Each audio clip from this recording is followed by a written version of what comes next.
espero no liarles, pero no vamos a seguir el orden en el que están los versículos en la Biblia. Pero si recuerdan, el último viernes que yo les hablé, pues dejamos algo pendiente, porque ya nos quedaba como 5 minutos y era un tema que se hacía largo. Mari, porque la presentación está... Nos tenemos que ir a Marcos 13, del 14 al 20, ¿vale? Del 14 al 20, cielo. Buena pregunta, ¿no? Mira, Marcos... Sigue pasando, tú sigue pasando, sigue. Ahí está, siguiente, bueno, ahí está, perfecto. Ahí estamos en orden, ¿vale? Ahí estamos en orden. Bueno, vamos a Marcos, capítulo 13, versículos del 14 al 20.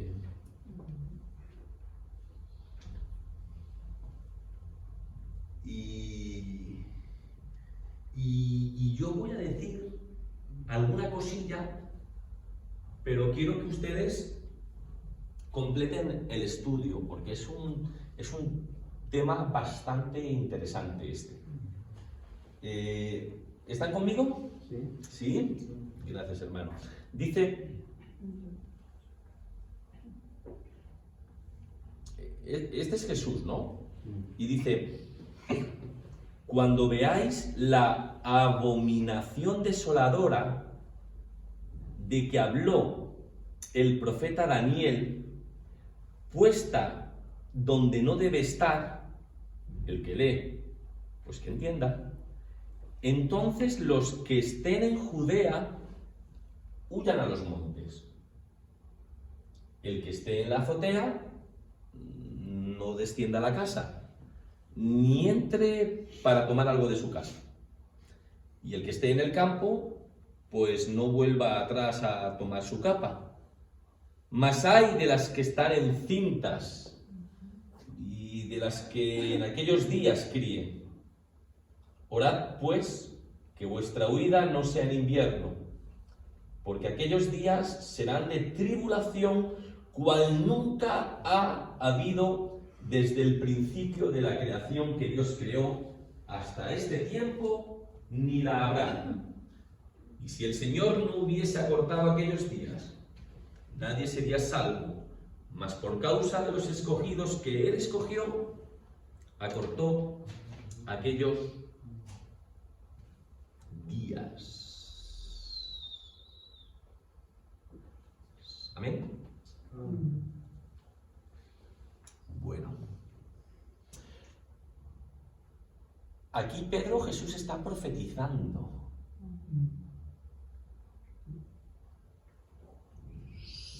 sobre algo que va a acontecer.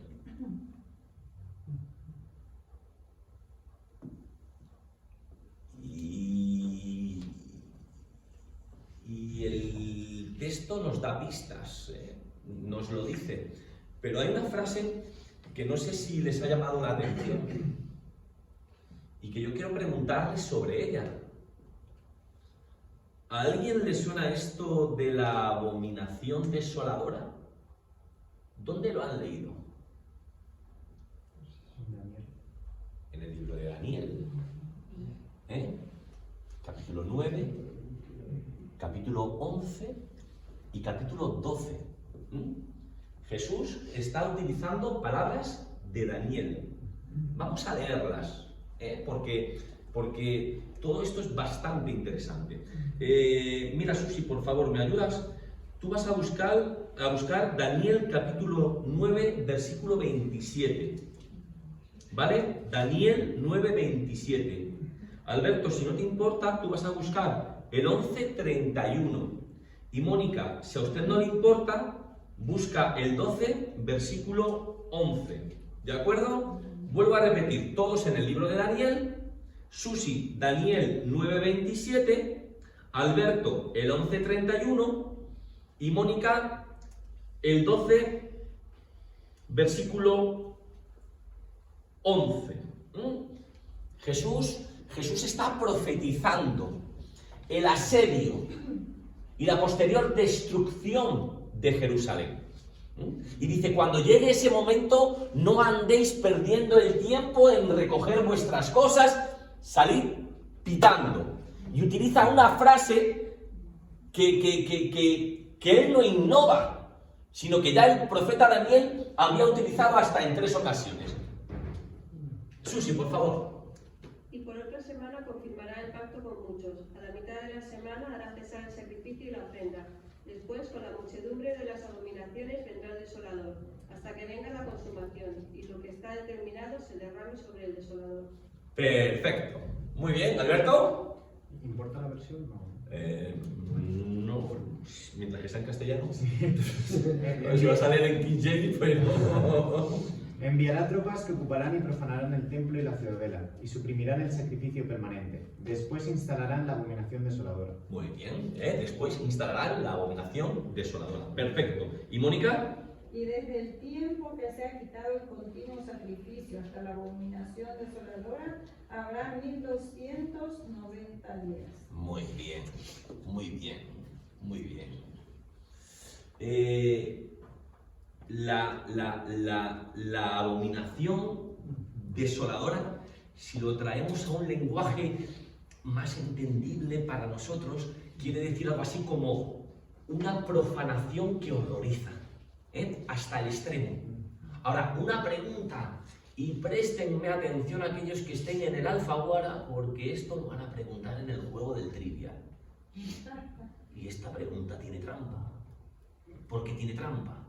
Porque en la Biblia no encuentras la respuesta. En la Biblia... A ver, Daniel, ¿a quién se está refiriendo cuando habla de esta abominación desoladora? ¿A quién? Antíoco IV Epifanes. Dice, pero si eso no está en la Biblia, Félix, ¿cómo voy a saberlo yo? Bueno, hay unos libros que conocemos como libros deuterocanónicos, ¿vale? Por ejemplo, en la Septuaginta esos libros están y la gente podía leerlos, pero en nuestro canon no quedaron registrados, ¿vale? A no ser que compres ciertas versiones especiales, no te los vas a poder encontrar. Pero Primera de Macabeos, Segunda de Macabeos, Tercera... Son libros... ¿Lo tiene usted ahí? ¡Ah, qué bueno! Son libros fascinantes, y estos, por ejemplo, de Macabeos están súper genial porque te arrojan luz, Alfredo, por ejemplo, sobre el tiempo intertestamentario, ¿vale? Cuando se nos dice que Jesús coge como discípulo suyo a un celote, ¿usted cómo se queda? Pues vale, como si me dice a uno de Andalucía, pues vale, un celote. Ahora, si tú lees estos libros, te das cuenta de que un celote era una suerte de terrorista.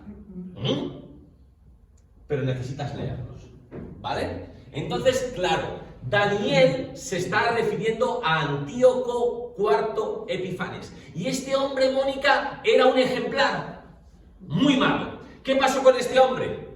Él no se conformaba con invadir las tierras que no eran suyas. Es que quería imponer su cultura y su religión. Y yo no creo que eso sea fácil en ningún sitio, pero usted imagínese eso entre los judíos, conscientes de que ellos tienen al Dios verdadero, que su religión es la correcta. Y para un judío, no digo que vaya a ser Dios, pero ¿qué era lo más importante dentro de Jerusalén? El templo. El templo era sagrado para un judío. El templo era esa casa de oración, ese lugar de encuentro con Dios, ese lugar donde uno iba ahí y venga, vamos a rebajar la intensidad de nuestras faltas, a callar, ¿no? No sé si Dios sigue enojado con nosotros y tal. Bueno, pues ¿qué pasa? Yo les voy a hacer una pregunta. ¿Ustedes saben cuántas imágenes había en el templo de Jerusalén? ¿Imágenes? Ninguna. Ninguna. Pues aquí llega Antíoco IV Epifanes, Jorge, y dice, aquí se va a imponer la cultura griega. Y aquí se va a hacer lo que yo diga. ¿Y qué es lo que hizo en el gran altar, Damaris? Pues ofreció carne de cerdo. ¡Ay! Para un judío, carne de cerdo en el gran altar. Usted imagínese los judíos. Los atrios. Hoy ese lugar, por ejemplo, el atrio de los gentiles, ese lugar de encuentro entre judíos, gentiles, mujeres, hombres. Pues los profanó instalando burdeles públicos. Y en el lugar santo, ¿qué es lo que se le ocurre hacer? En el lugar santo, erigió una imagen, una estatua, ¿de quién? Del Zeus olímpico.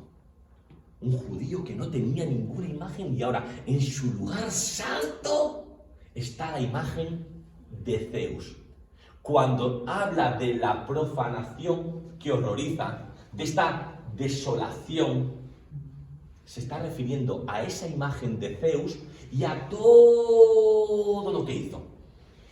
Instalar burdeles públicos, ofrecer carne de cerdo, erigir imágenes. Entonces Jesús retoma estas palabras de Daniel para decir, llegará un tiempo que algo parecido vuelva a ocurrir. Miren,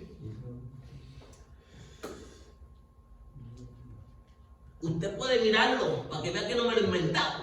Yo no sabía que hacía trampas y venía ahí todo preparado. Una Biblia tan pequeña que entra de todo. Pero no me diga que usted con 70 y tantos años ve esa letra. Eso es un milagro de Dios.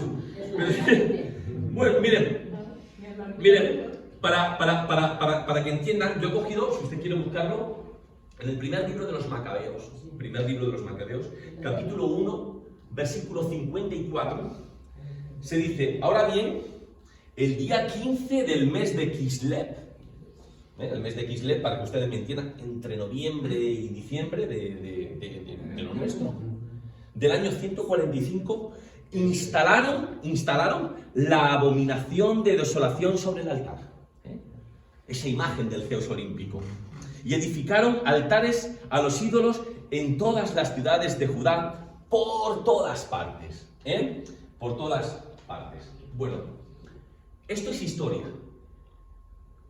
Esto casi estuvo a punto de volver a ocurrir en el año 40 después de Cristo. ¿Y sabes quién, Pedro José, fue el protagonista? Calígula, emperador por aquel tiempo de los romanos. Pero tenía un pequeño problema, Araceli, y no es una indirecta.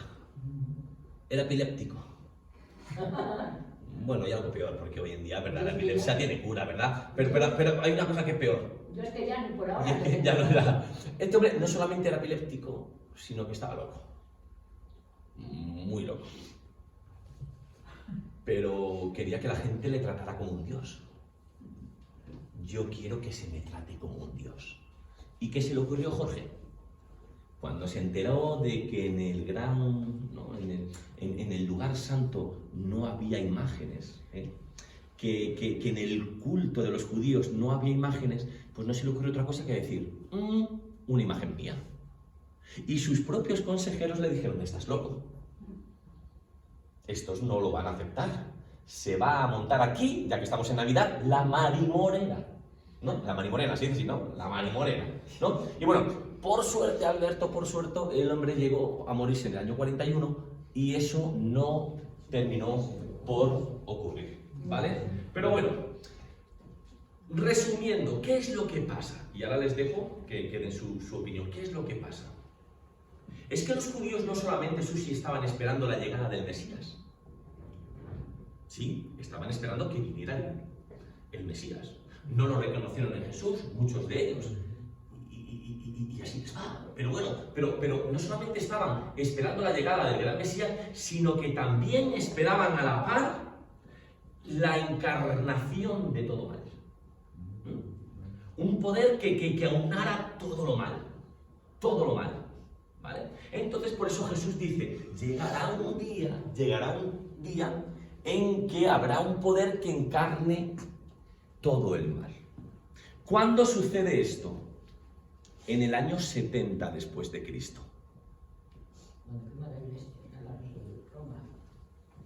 No, en el año 70, le explico, en el año 70 después de Cristo, bajo Tito, que más adelante será el futuro emperador, ¿qué es lo que hacen? Asedian la ciudad de Jerusalén, ¿vale? Para acabar con ellos. ¿Qué es lo que dijo Jesús? Que lo encuentra en la Biblia. Oye, cuando pasen estas cosas, ¿qué es lo que tenéis que hacer? ¿Qué es lo que dice? ¿Salir? ¿Salir pitando? Salir pitando. Ahora, ¿qué es lo que hicieron los judíos? Todo lo contrario. Todo lo contrario. Incluso vinieron de fuera porque pensaban que el sitio más seguro para ellos sería estar dentro de Jerusalén. ¿Vale? Entonces, ¿qué pasó? Que había un montón de gente en la ciudad de Jerusalén. Los romanos, aquí hay mucha gente, esto va a estar difícil. Bueno, pues, ¿cómo se hacía en aquel tiempo? Muy bien, cercaban la ciudad y a esperar.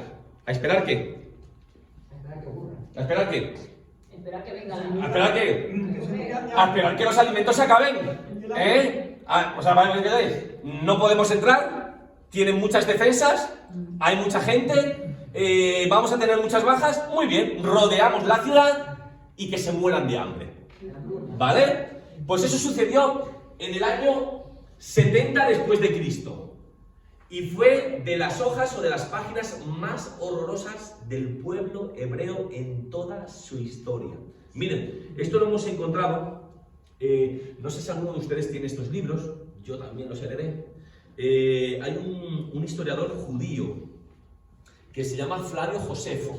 No sé si tienes algo de Flavio Josefo. Bueno, pues hay unos libros que se llaman Guerras de los Judíos. Bueno, pues en el 5º volumen, ¿vale? En el 5º volumen, si lo tengo yo en casa, si quieres te lo puedo dejar. En el 5º volumen se dice que al final de todo esto, los romanos se llevaron a 97.000 personas presas.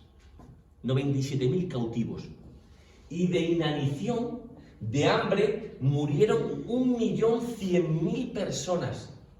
Pero les voy a contar. Y esto es lo que Jesús está profetizando. Que va a ocurrir. Y ocurrió. Pues miren, dice Flavio Josefo. Entonces, Josué, tú imagínatelo, ¿vale? Los romanos cercan la ciudad, nadie puede entrar, nadie puede salir. Dice, entonces ensanchó el hambre sus fauces y devoró a las personas por casas y familias enteras. Las habitaciones de arriba estaban llenas de mujeres y de niños que se morían de hambre. Las callejas de la ciudad estaban llenas de cadáveres de ancianos. Los niños y las jóvenes andaban vagando por las plazas como sombras, hinchados por el hambre, y se caían muertos donde quiera que su miseria acababa con ellos. En cuanto a enterrarlos, eso está ahí, no te lo he dicho, pero está ahí, si quieres. En cuanto a enterrarlos, los que quedaban, Araceli, estaban tan débiles que no podían, y los que estaban lo suficientemente animosos y bien se desanimaban ante la gran multitud de muertos y la incertidumbre que se cernía sobre sus propias vidas, porque muchos morían cuando estaban enterrando a otros, y muchos se hallaron en el ataúd antes de que les llegara la hora fatal. No se hacía ningún lamento bajo estas calamidades. O sea, la gente estaba tan débil que no había ni fuerzas para llorar a tus muertos, Dice, el hambre trastocaba todos los afectos naturales. Un profundo silencio y una especie de noche mortal se cernía sobre la ciudad. Flavio Josefo Davaris sigue diciendo que no solamente era lúgubre, no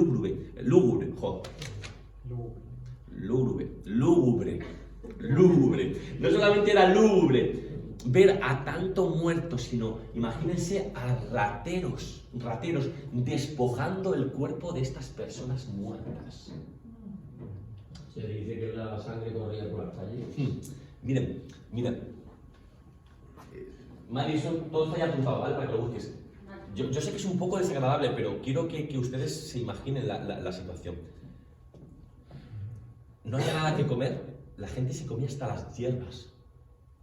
Pero cuando no había hierbas que comer, dice Flavio Josefo, algunas personas llegaron a tan terrible postración como para buscar en las alcantarillas y en los montones de estiércol del ganado y comer los excrementos que encontraban allí y cosas que no habrían soportado ni siquiera ver ahora, usaban como comida. Flavio Josefo dice que la gente lamía las correas de piel del calzado, buscando con qué. Y bueno, y esto es lo más duro de todo. Flavio Josefo Pedro también dice que una mujer mató a su bebé para comérselo y dio de la comida, de esta comida, a los que venían pidiendo alimentos. Ustedes imagínense la situación. ¿Qué dice Jesús? Cuando llegue este momento, huid. La gente no lo hizo y fue algo desgarrador. Ahí fue cuando en el año 70, ahí es cuando se acabó con el templo de Jerusalén. Muy bien. Bueno, sobre este texto hay muchas más cosas que decir, ¿vale? Pero yo quería simplemente presentar esto. ¿Alguien quiere comentar algo más? Seguro que sí. Seguro que sí, porque yo solamente he esbozado una pequeña introducción para saber por dónde iban los tiros de la profecía de Jesús, saber que él toma el texto de Daniel o los textos de Daniel y que estos hacen referencia a Antíoco IV Epifanes y cómo él lo coge con esta encarnación del mal que está representada en el Imperio Romano y cómo asolan toda la ciudad. ¿Pero algo más?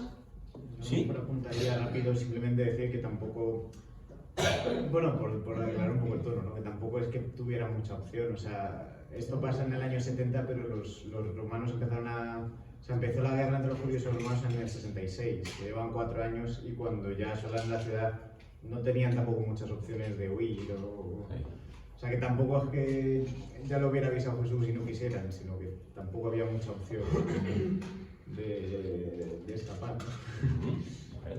Es una cosa larga, no sé. Ah, que estamos levantando la mano. No, Bueno. ¿Pedro? Viene esa historia, lo de Masala, que los rodearon también y se murieron de hambre y no había tampoco agua en la montaña. Amigo, disculpe mi ignorancia, porque he de reconocerla, pero a mí Masala me suena de una película, de que lo haya visto en una película, ¿me entiende? Pero no he leído nada acerca de él. En alguna película he escuchado hablar de Masala, pero no he leído nada acerca de él. No le sé decir. No le sé decir. No tengo ni idea, Pedro. No tengo ni idea. Sí sé que, pero ya tirando a lo más alto, que el general que comandaba las tropas era Tito, que en ese tiempo no lo era, pero más adelante sería el emperador romano. Eso sí. Y que bueno, que era algo que se veía venir porque los judíos nunca fueron un pueblo fácil. Ellos tenían muy asimilados que eran el pueblo de Dios. Ellos tenían muy asimilado de que no podían estar bajo la opresión de nadie y nunca fue un pueblo fácil de... Ustedes saben que en aquel tiempo había pueblos o naciones tributarias. Se conformaban con ser víctimas, pagaban lo que tuvieran que pagar, pero se quedaban tranquilos. Los judíos siempre fueron un pueblo rebelde. Bajo Herodes el Grande, que se llevaba bien con los romanos, como que la cosa estaba un poquito más controlada y todo eso, pero los judíos siempre fueron así rebeldes. Ahora, lo del tema de Masala no tengo ni idea. Es más, es que no me acuerdo ni en la película, ya no sé, lo mismo es en Ben-Hur, y no me extrañaría que fuera en esa película donde pero no era el hermano de Ben-Hur, Masala, es que me suena ese nombre, pero no he leído nada de él, solo de... ¿Qué? No, que nosotros No, en el momento cuando hemos estado está ubicada en una cima. ¿Cuál? ¿El qué? Una montaña. La sala. Ah, Nosotros lo hemos visto. Ah, ni idea, ni idea, ni idea. Yo digo, a mí me suena nombre propio y me suena... Pero está en la cabeza. Claro, a Lo mí- rodearon. ni idea. Pues ya le digo... Que se murieran de hambre. Pues sí, pues ya le digo que no sabía que era un lugar. Pues a mí me suena Masala el nombre, pero que a lo mejor no es ese. El nombre de la película de Benura del Mar. La primera Mesala. ¿Eh? Mesala. ¿El de la película? ¿La has buscado? Sí. No, Ah, te suena, te suena. Es que como esa película se ve en Semana Santa ya se me ha olvidado. Pero sí, es de lo único que me suena. Así que disculpa mi ignorancia, pero no tengo ni idea. Ni idea de eso. Solo por aportar. Ni idea, y agradecido, y agradecido. Entonces, acontecimiento del que estás hablando, Sí, pues de ahí las palabras de Jesús también antes de morir, sí, cuando dirigiéndose, está viendo, observando Jerusalén a la distancia, sí, desde donde él se encontraba, sí, y de ahí esas palabras que hay el Señor Jesús mismo Sí. dice en el Evangelio: ay, Jerusalén, Jerusalén, cuántas Sí. veces quise Lloró. y no, sí, porque sí, sabía lo que le esperaba, sí. Bueno, digamos. sí, yo también pienso que ese lamento y ese clamor está acompañado de melancolía, de tristeza, de pesar, de saber que él quería lo mejor para los suyos, pero estos no atendieron a sus palabras. No atendieron sus palabras. Es más, y no nos engañemos, a Jesús se le escuchó mucho, le escuchó mucha gente.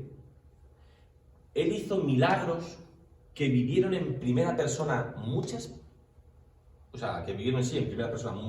personas, valga la redundancia, pero luego no fueron tantos los que le siguieron.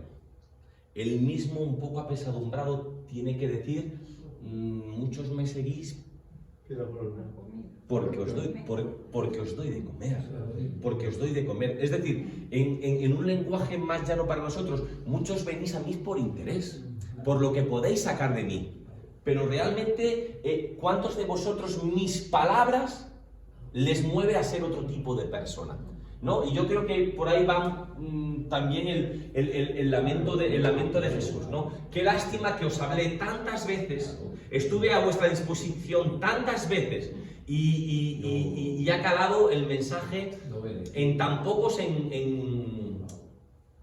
si lo ponemos ahí con todas las personas que lo escucharon, ¿no? Pero bueno. Juan dice, de lo que estamos hablando, Juan dice en el primer capítulo Sí. del Evangelio Sí. que a los suyos vino y los suyos... Ay, sí. No sé si dijo, porque ¿os acuerdan? No sé lo que era el versículo Juan 1.13, ¿no? O 1.12 o 11, 12, 13, sí. A los suyos vino y los suyos no lo recibieron. Sí.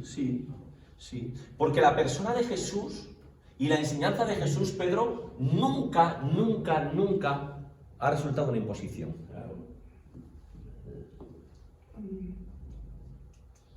Además, el Evangelio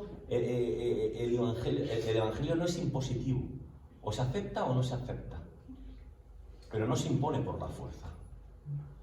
Muy bien. ¿Habías levantado la mano tú, hijo? Sí, a lo mejor como hacer un pequeño comentario, aunque me imagino que se verá más claro en otros textos que leamos por a continuación, pero recalcar que es importante también leer un poco el resto de dónde está esto, ¿no? O sea, que esto no se incluye por, mira, Jesús profetiza y habla de esto, ¿no? O sea, no es por presumir de que Jesús viera esto, sino está en un contexto muy específico, ¿no? O sea, esto se dice porque, o sea, ayuda a tener un poco en contexto cuando se escribe este libro, ¿no? Los académicos piensan que este libro se escribió muy cerca de los eventos de esta guerra.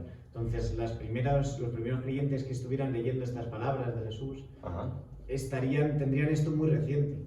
Y sería una cosa que les estuviera preocupando de forma muy actual. Entonces, el propósito de poner estas palabras de Jesús y no otras, o ponerlas en este momento de la narración, es también para animarles, ¿no? Para, dentro de la desesperanza que había causado, como dices, ¿no? O sea, el trauma que esto causó en el pueblo judío, y en esa época todavía muchos cristianos eran judíos,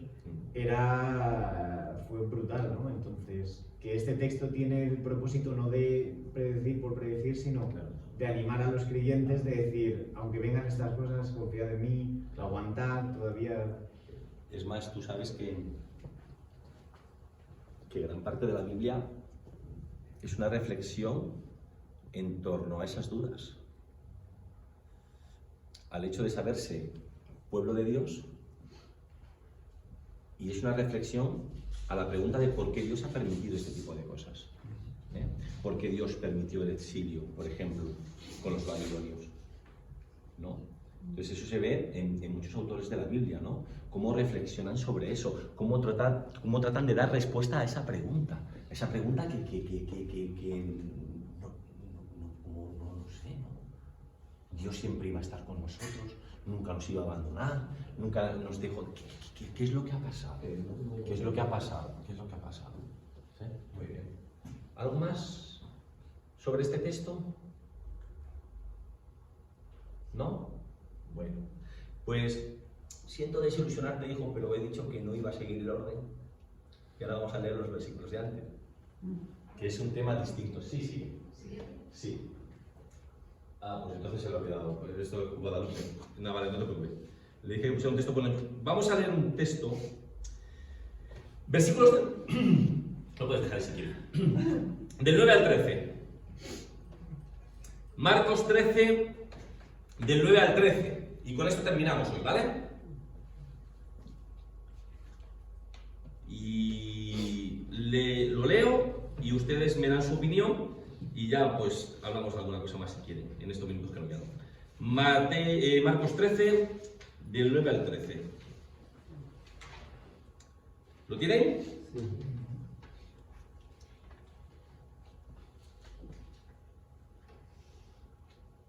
Dice Jesús, pero mirad por vosotros mismos, porque os entregarán a los concilios y en las sinagogas y os azotarán, ¿vale?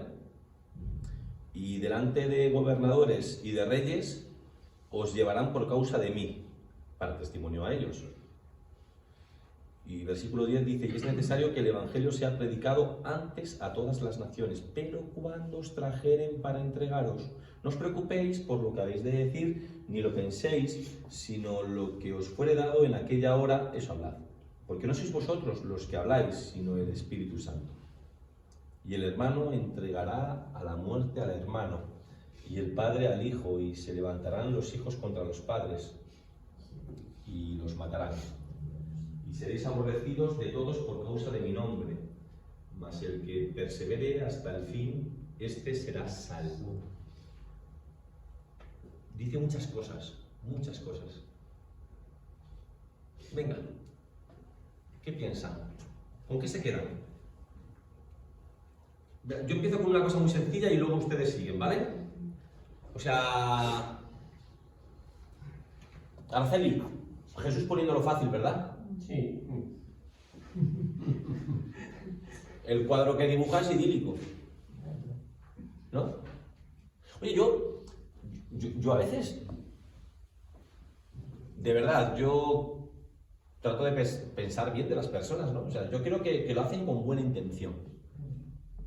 Pero yo muchas veces me quedo asombrado, ¿no? Cuando he escuchado desde un púlpito, ¿no? El hecho de, ¿y ahora que tienes a Dios? Ya verás cómo tu vida cambia. Claro, se entiende que tu vida va a cambiar para bien, ¿no? Pues para mí es una alegría ser pastor de una iglesia sin problemas. Pero no tienen, no, todo fácil, ¿no? Sí. Eso os digo, no, eso sí. Mónica, ¿no? A pedir de boca, ¿no? Jesús, haciendo amigos era único Jesús, ¿eh? O sea, lo pone como para seguirlo, ¿no? O sea, yo lo que veo es una honestidad brutal. Y no le vende la moto a nadie. Yo os presento un camino. Pero que si vosotros decidís seguir este camino, no es fácil, ¿eh? Esto no es fácil. Y empieza ahí con una retahíla de cosas que van a pasar y que pasaron. ¿Qué piensan?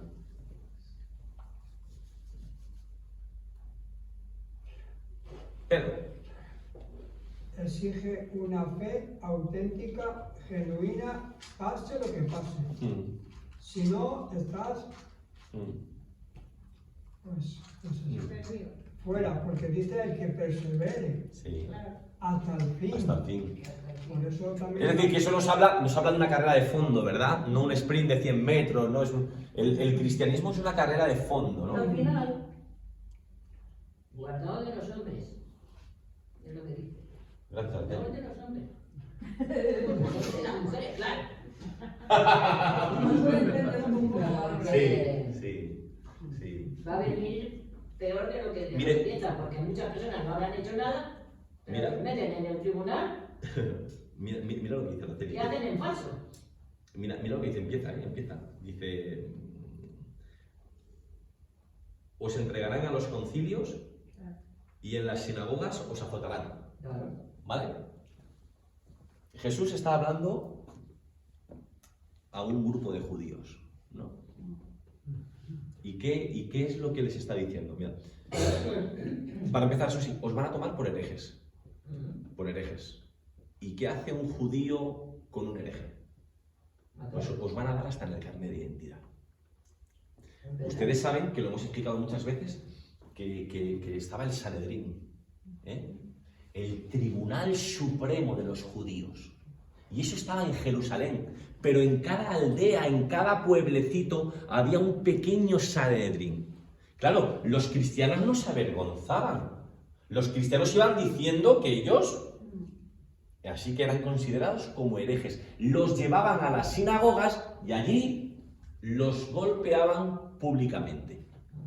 Primero, ¿qué les está diciendo Jesús? Os van a dar hasta en el carnet de identidad.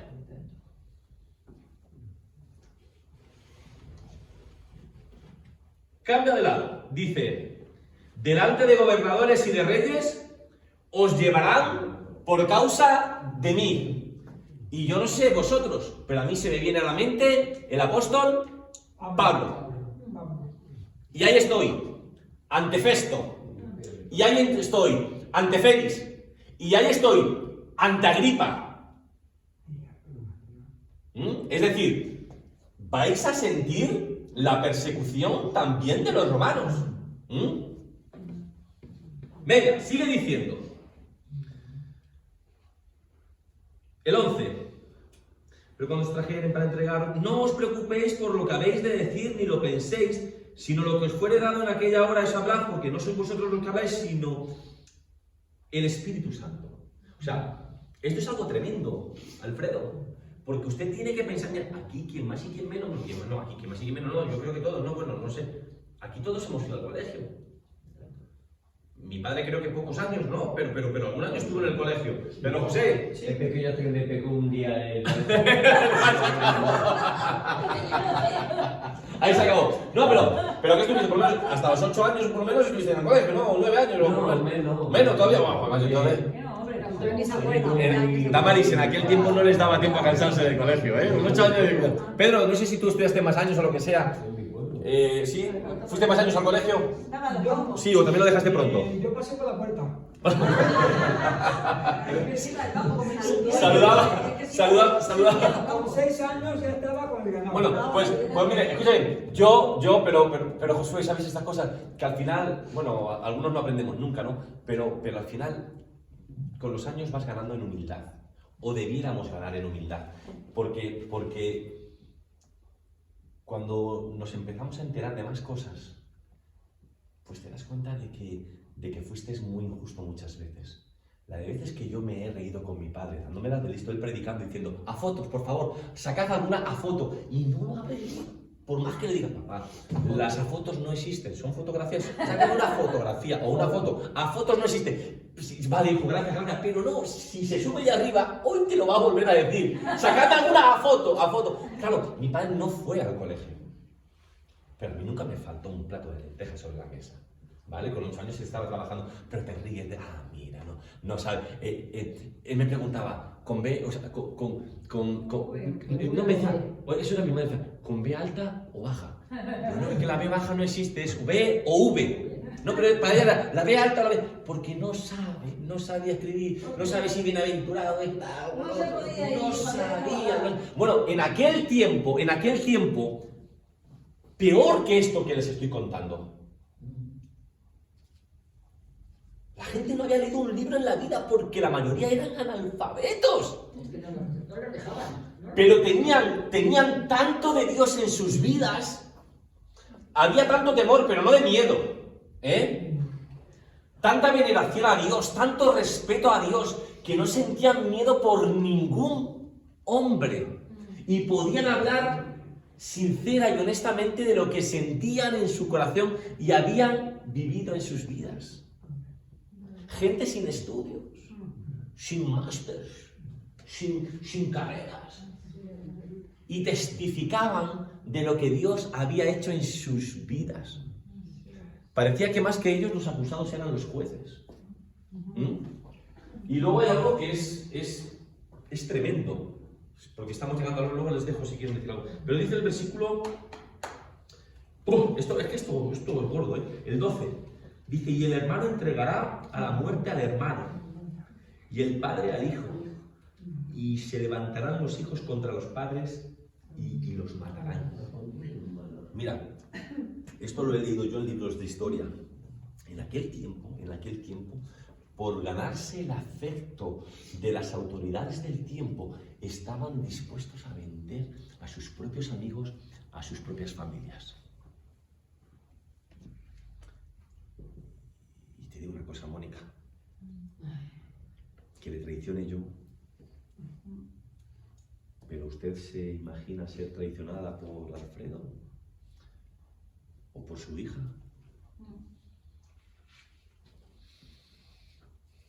En los tiempos de Hitler, un hombre, por defender la libertad, fue llevado a la cárcel y fue torturado. Pero el hombre permanecía firme en su defensa de la libertad y se terminó por darle la libertad. La cuestión es que a los pocos días se suicidó y la gente se preguntaba, ¿por qué? Con todo lo que ha pasado y lo que ha sufrido, ¿por qué acaba con su vida ahora? Y los más cercanos a él, sí sabían el motivo, y es que había descubierto que fue su propio hijo el que lo había delatado.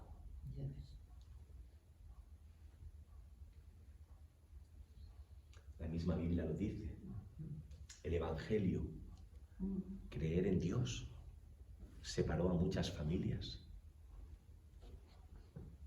Los judíos usaron con mala intención expresiones que los cristianos usaban. ¿Tú sabías, por ejemplo, Damaris, que a los cristianos se les acusaba de caníbales? Porque claro, esto de comer del cuerpo del Señor y beber de su sangre, estos son caníbales. Caníbales. Así que Jesús, y ahora con esto te doy paso, Jesús está siendo claro y honesto porque lo fue siempre. Porque lo fue siempre. Por eso la única motivación correcta en una persona es la que está movida desde el amor. Lo que no surge desde el amor, tarde o temprano, se viene abajo. Porque no hay interés que valga que soporte tantas cosas. Tantas cosas. Si se te promete algo, el día que dejes de obtener eso, te faltarán argumentos para seguir adelante. Fíjese Jesús, nunca engañó a nadie. Esto no es fácil. Esto cuesta. Incluso hasta tu vida. Pero la recompensa... Pedro. Tengo un libro de Samuel Vila de la Inquisición española. Y como venía de Alemania por las montañas, los libros, los testamentos y los torteros, pues la verdad que dice que aquí los vecinos unos a otros, si se enteraban que eran evangélicos, los tenían por ejemplo brujos y otras cosas, y los mataban en la Plaza Mayor de Madrid, en la Plaza de Valladolid y en Sevilla. Los cogieron a hermanos que hubo como Valera, y los que hicieron la Biblia se fueron al extranjero. Estaban en Sevilla y en otros sitios. Estudiaban en un convento y ya se hicieron evangélicos. Sí, Eso iba a decir yo. Pero no me he acercado nunca. Lo he visto desde la carretera. Si usted va a Sevilla en coche, como 5 minutos antes de llegar a Sevilla, o menos, se va a encontrar ahí a mano derecha ese monasterio donde escribió este hombre donde hizo la traducción. Ahí está. Es que estoy pensando así, estoy dando porque me está viendo un nombre, pero no sé si es en Santiponce donde está eso o no, es que no lo sé. Pero vamos, que si tú llegas antes de llegar a Sevilla, como a 2 minutos o 3 minutos, está ahí el monasterio, cada vez que ir a Sevilla lo he visto, y ahí está, y eso. Está ahí. ¿Algo más? ¿Queréis aportar algo? ¿Queréis decir? Sí, Susi, espera, bueno, sí, Susi, dime cielo. Da igual, si os digo, porque tampoco os he dejado mucho tiempo, da igual si es de este texto o del anterior, podéis, si se ha quedado algo pendiente, dime cielo. Que a ti te ha hecho pensar en Pablo, yo que soy más de Pedro. Bueno, Entonces, a mí me cae mejor Pedro que Pablo. yo me siento más identificada con él, soy más cobarde. Entonces, me ha hecho pensar en las palabras de Jesús, una de las veces que anunció su muerte, que le decía, no permitas que tal cosa te acontezca, o todas las veces que Jesús decía, a mí me va a pasar y a vosotros os va a pasar. Sí. Yo creo que la esperanza del cristiano siempre está puesta en que al final Dios es tan bueno que no va a permitir que nos pase. Yo creo que, aunque no queramos, siempre pensamos en eso. O sea, sabemos que como cristianos vamos a ser perseguidos, vamos a sufrir, pero si Dios quiere no pasará. Entonces siempre andamos ahí. Luego me hizo pensar en Pedro, especialmente cuando Jesús anuncia su traición, que decía, si tú mueres yo voy contigo hasta el final, y luego pues al final no fue así, ¿no? Se cumplió las palabras que Jesús le había dicho. Y entonces cuando le dice, no penséis, no os preparéis, tener en cuenta que esto va a pasar, pero dejad que sea el Espíritu el que hable por vosotros. Pues ahí me hace pensar en eso, ¿no? En que por mucho que tú te quieras preparar, es como cuando te viene la muerte. Tú sabes que por ley tus padres morirán antes que tú, y por mucho que tú te quieras mentalizar, cuando llega el momento nunca estás preparado. Aunque tengas, todos tenemos algún conocido o lo hemos sufrido en nuestras familias, enfermos que has visto agonizar y apagarse poco a poco, y aunque tú estás preparado, cuando llega el momento no lo estás. Entonces a mí me ha hecho pensar en estas situaciones, ¿no? Y que aunque estemos avisados que van a pasar cosas, cuando llega el momento, lo único que nos queda es acordarte de las palabras del Señor y decir, sé tú. Y entonces ahí es cuando tendremos que ser realmente valientes y abrir la boca, y lo que tú decías, ¿no? Contar la experiencia que Dios ha hecho con nuestras vidas. ¿Qué tan necesario es en nuestra vida esa figura que nos es tan difícil definir, ¿no? El Espíritu Santo, ¿no? Tú decías, y eso lo podemos llevar a ¿no? Los discípulos, los apóstoles, no estaban preparados para la partida del Señor. Y por mucho que Jesús les dijera que para ellos sería mejor que Él marchara, y eso lo vemos y se ve reflejado cuando ahí estaban escondidos. El día de Pentecostés no les sorprendió en medio de alabanzas, y estaban escondidos por miedo a la persecución, por miedo a acabar. ¿Y qué es lo que pasa? Un grupo atemorizado, un grupo que empieza a dispersarse, que empieza a volver a sus oficios de antaño, que la esperanza se está extinguiendo.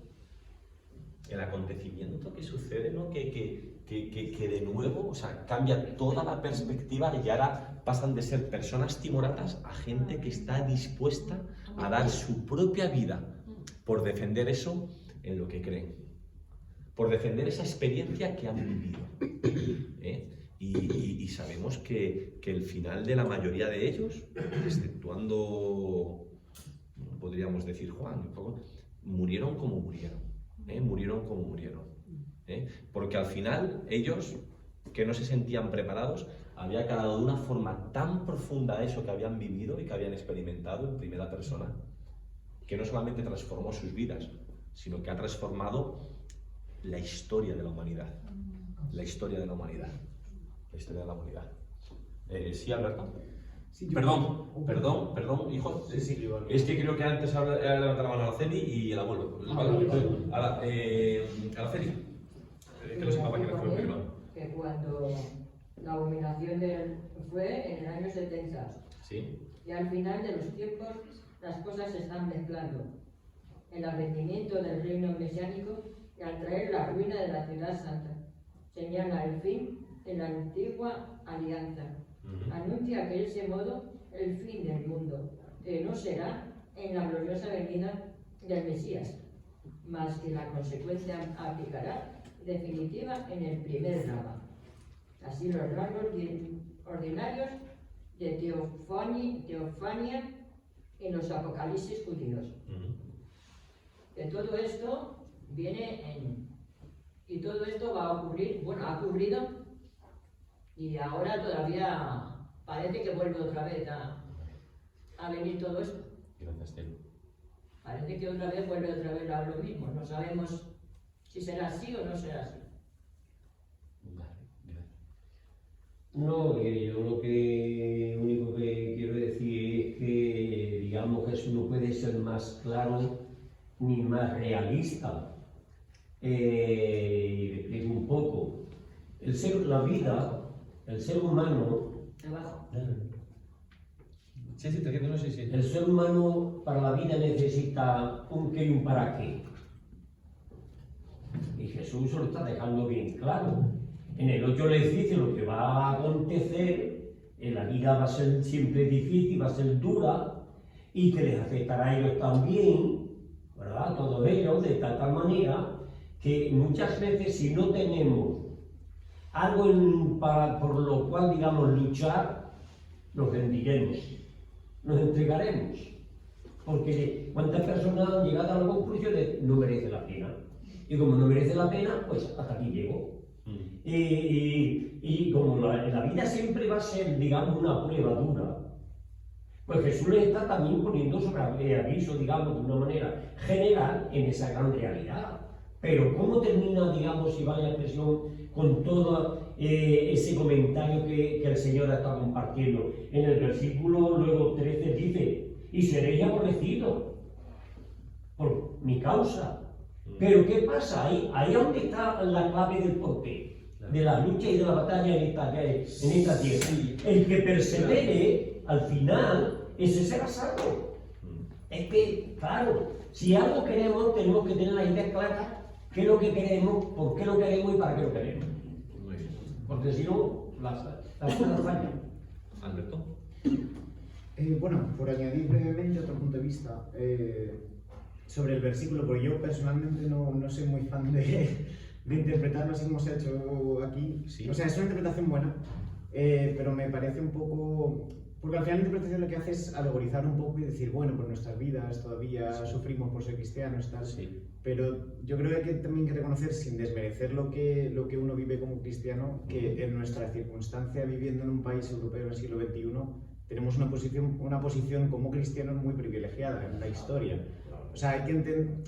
A mí me gusta más cuando leo este texto recordar los primeros 300 años del cristianismo, donde había persecución y donde estas amenazas eran amenazas reales, que tú como cristiano vivías de forma muy real y tenías una probabilidad muy alta de que de verdad te cogieran, de verdad te torturaran y aguanta tú la pelea, que eso hubo muchos problemas después de gente que no conseguía aguantar y al final renegaba, y luego hubo problemas de se les acepta otra vez a la iglesia porque han renegado cuando estaban sufriendo y tal, o sea, muchos problemas, pero que al final era un problema muy fuerte, ¿no? Entonces yo creo que una lectura que puede ser más fructífera, al menos para mí, desde nuestro punto de vista, es no individualizarlo me ayuda a mí a superar mis problemillas, sino a pensar en todo lo que muchas personas, que no se mencionan en la Biblia porque vienen después, pero muchas han sufrido por perdurar esto que tenemos hoy en día, cómo lo que tenemos ahora debemos apreciarlo, el hecho de que tengamos relativamente una vida bastante pacífica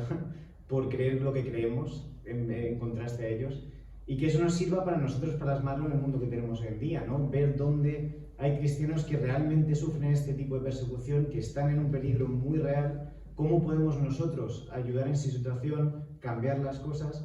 Y también que nos sirva a nosotros para aprender de nuestra propia historia, que hemos estado en el lado perseguido y por mucho tiempo de la historia cristiana damos la vuelta a la tortilla y nos volvimos el perseguidor.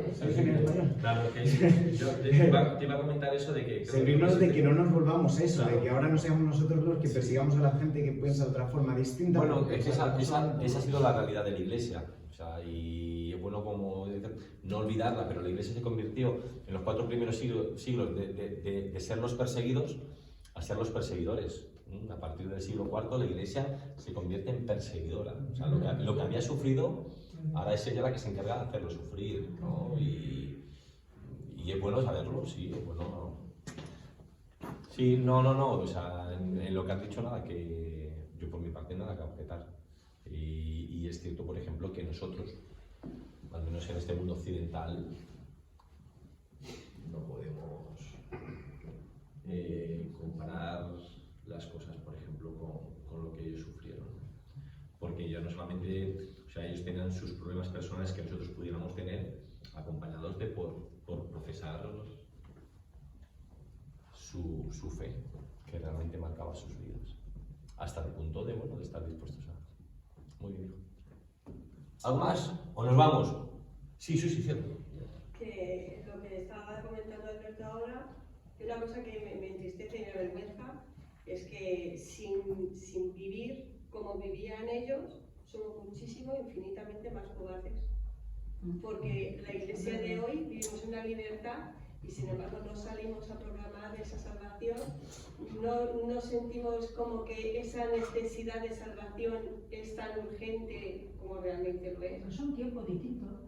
Pero el mensaje sigue siendo el Son mismo. tiempos completamente distintos. Ahora nos avergüenza mucho más decir en el trabajo soy cristiano, simplemente por el hecho de que te puedan decir eres un antiguo o eres una monja o un santo, cualquier cosa de esas. Ahora debería ser el momento de decir soy libre de hacerlo, y creo que hasta que no nos aprietan bien es cuando saltamos y decimos ahora. Yo quería decirte, pero no eso, o sea, estando completamente de acuerdo contigo. Iba a utilizar esa expresión de mi madre, pero en el sentido que eso que lo va a entender todo el mundo, o sea, fácilmente. Es cierto que cada generación es hija de su tiempo. Y por ejemplo, ¿en qué lo vemos? Por ejemplo, estábamos hablando que nos reíamos, ¿verdad, Pedro? Mi padre, y pues, seguramente la de Mónica, ¿no? Personas que si quieres puedes cortarlo, Alberto, córtalo si quieres. Personas que desde una edad muy temprana